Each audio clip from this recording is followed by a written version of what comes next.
ओम नमो भगवते वासुदेवाय।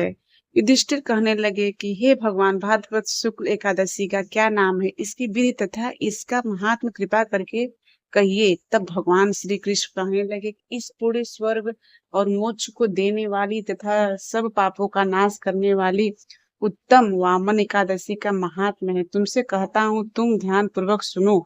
यह पद्य परिवर्तनी एकादशी, जयंती एकादशी भी कहलाती है। इसका यज्ञ करने से वजा यज्ञ यज्ञ का फल मिलता है। पापियों को पाप नाश करने के लिए इससे बढ़कर कोई उपाय नहीं है। जो मनुष्य इस एकादशी के दिन मेरी वामन रूप की पूजा करता है, उससे तीनों लोग पूज्य होते हैं। अंत मोक्ष की इच्छा करने वाले मनुष्य इस व्रत को अवश्य करें। जो कमल नयन भगवान का कमल से पूजन करते हैं, वे अवश्य भगवान के समीप जाते हैं। जिसने भाद्रपद शुक्ल एकादशी को व्रत और पूजन किया, उसने ब्राह्मण विष्णु सहित तीनों लोकों का पूजन किया। अतः हरिवासर अर्थात एकादशी का व्रत अवश्य करना चाहिए। इस दिन भगवान करवट लेते हैं, इसलिए इसको परिवर्तनी एकादशी भी कहते हैं। यह एकादशी जयंती एकादशी भी कहलाती है। इसका यज्ञ करने से वाजपेय यज्ञ का फल मिलता है। पापियों के पाप नाश करने के लिए इससे बढ़कर कोई उपाय नहीं है। जो मनुष्य इस एकादशी के दिन मेरी वामन रूप की पूजा करता है, उससे तीनों लोग पूज्य होते हैं। भगवान के वचन सुनकर युधिष्ठिर बोले कि भगवान, मुझे अंत संदेह हो रहा है कि आप किस प्रकार शोले और करवट लेते हैं तथा किस तरह राजा बलि को बांधा और वामन रूप रखकर क्या क्या लीलाएं की, चतुर्मास के व्रत की क्या विधि है तथा आपके शयन करने पर मनुष्य का क्या कर्तव्य है, सो आप मुझसे विस्तार से बतलाइए। श्री कृष्ण कहने लगे कि हे राजन, आप सब पापों को नष्ट करने वाली तथा कथा का श्रवण करें कि त्रेता युग में बलि नामक एक दैत्य था। वह मेरा परम भक्त था। विविध प्रकार के वेद सूक्तों से मेरा पूजन किया करता था और नित्य ही ब्राह्मणों का पूजन तथा यज्ञ के आयोजन करता था। लेकिन इंद्र से द्वेष के कारण उसने इंद्रलोक तथा सभी देवताओं को जीत लिया।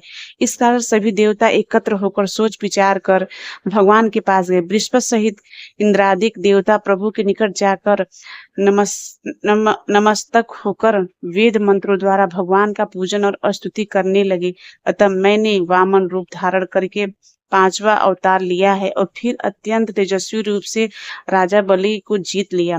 इतनी बातें सुनकर राजा युधिष्ठिर बोले कि हे जनार्दन, आपने वामन रूप धारण करके उस महाबली दैत्य को किस प्रकार जीता। श्री कृष्ण कहने लगे, मैंने वामन रूपधारी ब्रह्मचारी बलि से 3 पग भूमि की याचना करते हुए कहा, हे ये मुझको तीनों लोकों के समान है और हे राजन, यह तुमको अवश्य ही देना चाहिए। राजा बलि ने इसे तुच्छ याचना समझकर 3 पग भूमि का संकल्प मुझको दे दिया और मैंने अपने त्रिविक्रम रूप को बढ़ाकर यहाँ तक कि भूलोक में पद, भूलोक में जंघा, स्वर्गलोक में कमर, महलोक में पेट, जनलोक में हृदय, यमलोक में कंठ की स्थापना कर सत्यलोक में सुख, उसके ऊपर मस्तक स्थापित किया।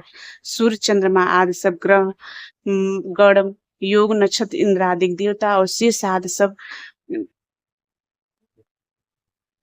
नागगणों से विविध प्रकार से वेद सूक्तों से प्रार्थना की। तब मैंने राजा बलि का हाथ पकड़कर कहा कि हे राजन, एक पग से पृथ्वी, दूसरे से स्वर्गलोक पूर्ण हो गए हैं, अब तीसरा पग कहाँ रखूं। तब बलि ने अपना सिर झुका लिया और मैंने अपना पैर उसके मस्तक पर रख दिया, जिससे मेरा वह भक्त पाताल को चला गया। फिर उसकी विनती और नम्रता को देखकर मैंने कहा कि हे बलि, मैं सदैव तुम्हारे निकट ही रहूंगा। विरोचन पुत्र बलि से कहने पर भाद्रपद शुक्ल एकादशी के दिन बलि के आश्रम पर मेरी मूर्ति स्थापित हुई। इसी प्रकार दूसरी क्षीर सागर में शेषनाग के खष्ट पर हुई। हे राजन, इस एकादशी को भगवान शयन करते हैं हुए करवट लेते हैं, इसलिए तीनों लोकों के स्वामी भगवान विष्णु का उस दिन पूजन करना चाहिए। तांबा, चांदी, चावल और दही का दान करना उचित है। रात्रि को जागरण अवश्य करना चाहिए। जो विधि पूर्वक इस एकादशी का व्रत करते हैं वे सब पापों से मुक्त होकर स्वर्ग में जाकर चंद्रमा के समान प्रकाशित होते हैं और यश पाते हैं। पाप नाशक इस कथा को पढ़ने या सुनते हैं उनको 1000 अश्वमेध यज्ञ का फल प्राप्त होता है। इति शुभम।